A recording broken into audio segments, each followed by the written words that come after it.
Lan zurna.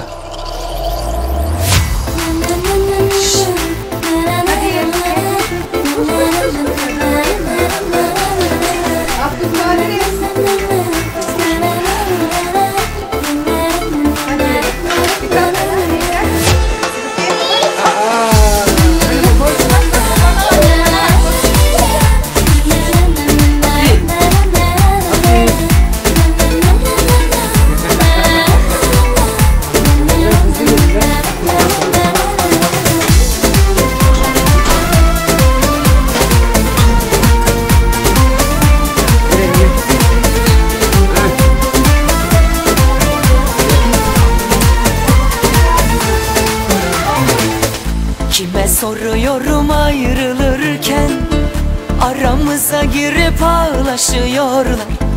Tanıyamıyorum dostlarımı, bizi çöpe atıp anlaşıyorlar.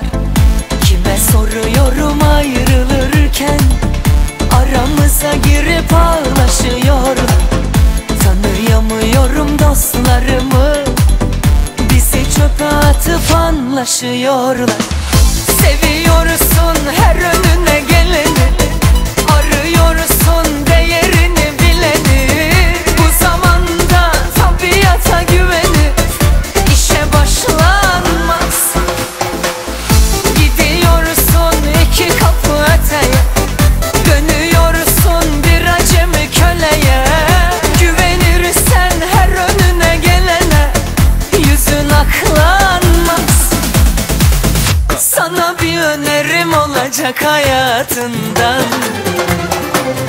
mikropları at.